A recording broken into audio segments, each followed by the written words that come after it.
जय श्री राधे, जय श्री गोविंद। और इस साल भी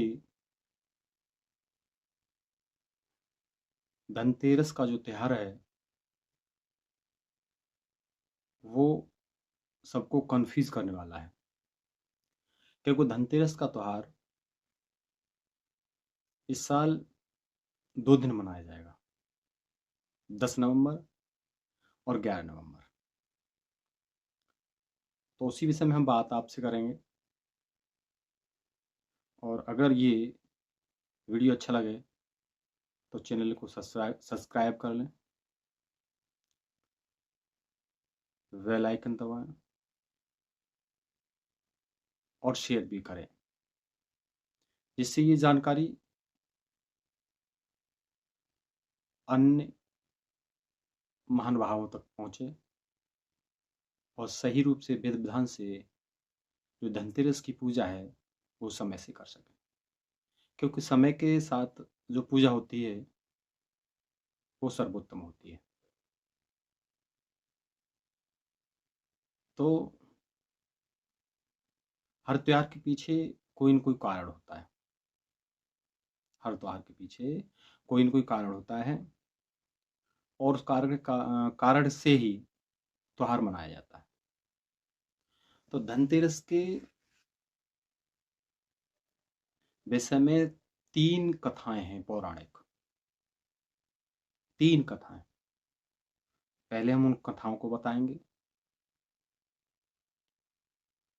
फिर उसके बाद कब मनाया जाएगा, किस समय मनाया जाएगा, निश्चित समय जो पूजा का वो क्या समय है, धनतेरस के दिन क्या खरीदें क्या न खरीदें, उस पर विचार करेंगे। तो सबसे पहले चलते हैं कि कारण क्या है कि धनतेरस का त्योहार जो मनाया जाता है। तो प्रथम कारण पुराणों में बताया गया है कि इस दिन समुद्र मंथन हुआ था और समुद्र मंथन में 14 रत्न निकले थे और उन्हीं में से अमृत निकला था। तो उसी में से धन्वंतर जी औषधियों का कलश लेकर के निकले और वो जिस दिन धन्वंतरी जी औषधियों का कलश लेकर निकले उस दिन त्रयोदशी थी। तो औषधि हमारे स्वास्थ्य के लाभ के लिए होती है। तो औषधियों का कलश लेकर निकले, तो उसी दिन को हम धनतेरस के रूप में मनाने लगे, क्योंकि वो हेल्थ इज वेल्थ, स्वास्थ्य ही धन है। तो विष्णु भगवान धन्वंतरी के रूप में एक वैद्य के रूप में संसार में प्रस्तुत हुए और स्वास्थ्य के लिए हमारे लिए औषधियों का कलश लेकर आए। तो उसी दिन को धनतेरस के रूप में मनाया गया और स्वास्थ्य के लिए स्वस्थ जीवन जीते हुए, स्वस्थ जीवन खुशी के साथ जीते रहने के लिए उसी दिन धन्वंतरी जी का पूजन करने लगे, साथ में गणेश लक्ष्मी जी का।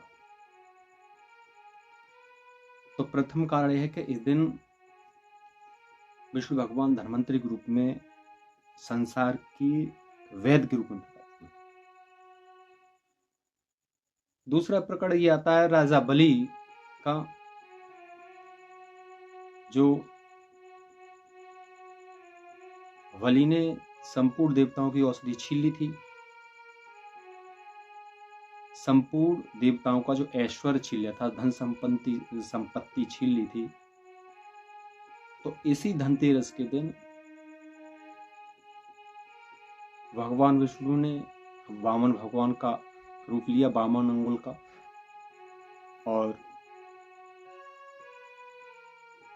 सारी संपत्ति छीन करके राजा बलि से अर्थात 13 गुनी करके देवताओं को वापस करा देते। तो देवता लोग बड़े खुश हुए और उसी दिन से धनतेरस का त्योहार मनाया जाने लगा। तीसरा कारण ये है, ये कथा कम प्रचलित है कि एक हेम नाम का राजा था, और हेम नाम का राजा अपना राज्य अच्छी तरह चला रहा था। उसके यहाँ एक पुत्र पैदा हुआ, और जब पुत्र पैदा हुआ तो ब्राह्मणों ने ग्रह नक्षत्रों की गणना करके और बताया कि ये तुम्हारा पुत्र शादी के चौथे दिन मर जाएगा। तो राजा ने यमुना तट की एक गुफा में उसे ब्रह्मचारी के रूप में रखा, लेकिन देवयोग वहां पर एक बहुत सुंदर कन्या आ गई, और उस कन्या ने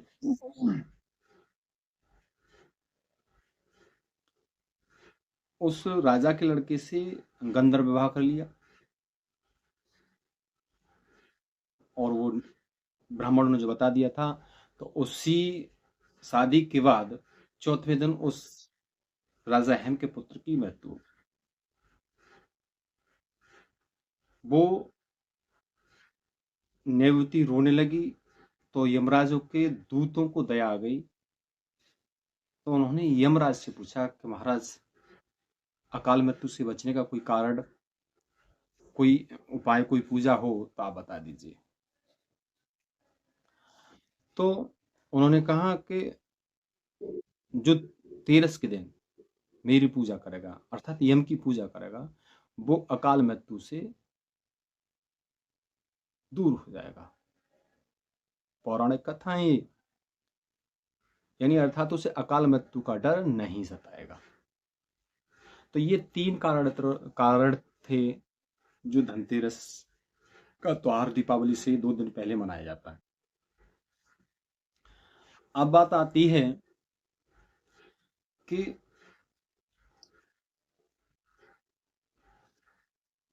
धनतेरस का इन तीनों कथाओं से प्रमाण ये मिला कि धनतेरस का एक अपना एक अलग महत्व है। जैसे दीपावली है, तो भगवान राम के आगमन पर अयोध्या वासियों ने दीपावली को त्योहार मनाया, उसी तरह से धनतेरस का त्योहार अपने महत्व रखता है। और इस दिन धनवंतरि जी, गणेश लक्ष्मी की जी पूजा होती है। तो इस साल धनतेरस 10 नवंबर 12:35 से प्रारंभ होगी। 10 नवंबर को 12:35 पर स्टार्ट होगी, और 11 नवंबर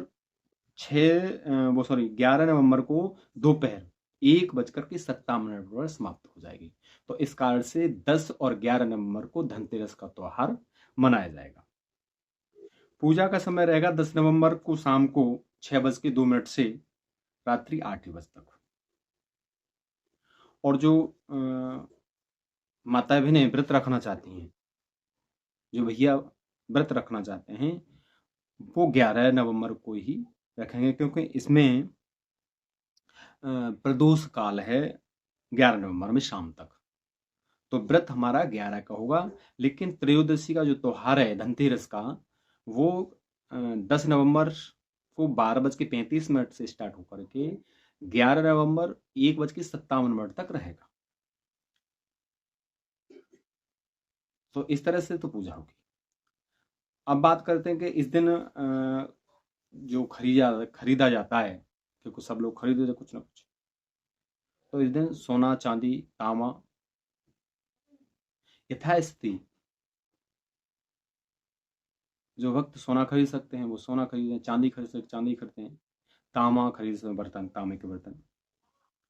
तो ये 11 नवंबर को 6:40 सुबह तक खरीदने हैं, यानी 10 नवंबर को दोपहर 12:35 से और 11 नवंबर सुबह 6:40 तक हम ये चीजें खरीद सकते हैं।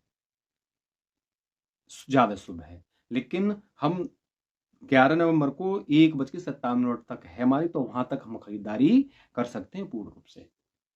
लेकिन शुभ रूप में 12:35 से 11 नवंबर 6:40 तक अच्छी खरीदारी रहेगी।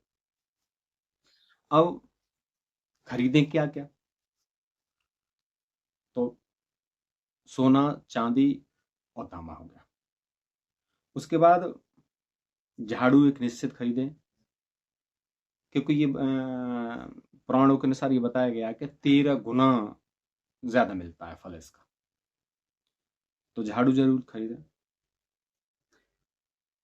उसके अलावा पान के पत्ते खरीद सकते हैं आप, धनिया खरीद सकते हैं, लक्ष्मी चढ़ खरीद सकते हैं, लक्ष्मी गणेश की प्रतिमा खरीद सकते हैं इस दिन, खील बतासे खरीद सकते हैं इस दिन, इस जो भी आप खरीद जाएं। लेकिन झाड़ू सबको ही खरीदनी है, क्योंकि झाड़ू माँ लक्ष्मी का रूप बताया गया है और झाड़ू कोने कोने में सफाई करती है, तो झाड़ू जरूर अवश्य खरीदें।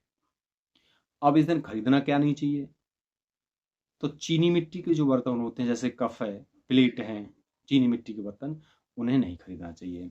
लोहे की वस्तुएं नहीं खरीदना चाहिए, प्लास्टिक की वस्तुएं नहीं खरीदना चाहिए, एल्युमिनियम के बर्तन नहीं खरीदने चाहिए इस दिन। और जहां तक हो सकता है धारदार वस्तुएं, नुकीली वस्तुएं, जैसे कैंची है, सुई है, बांका है, इस तरह की चीजें नहीं खरीदनी चाहिए। अब बात करते हैं कि पूजा कैसे होनी चाहिए इसकी।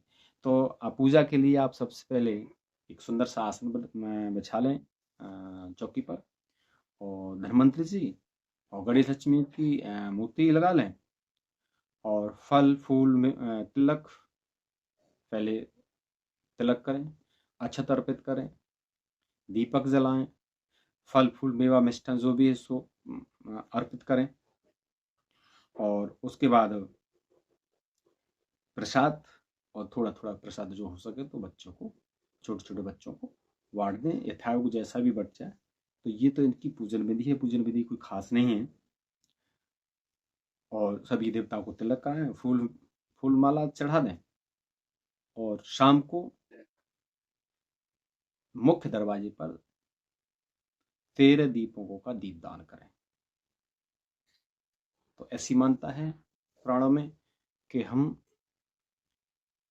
यमदूतों के जो अकाल मृत्यु भय होता है उससे दूर हो जाते हैं। ऐसी जो जानकारी प्राप्त हुई मैंने आपको तक पहुंचाई। और वीडियो अच्छा लगे तो चैनल को सब्सक्राइब अवश्य कर लें, बेल आइकन दबा दें, और शेयर दबा के करें। जय श्री राम।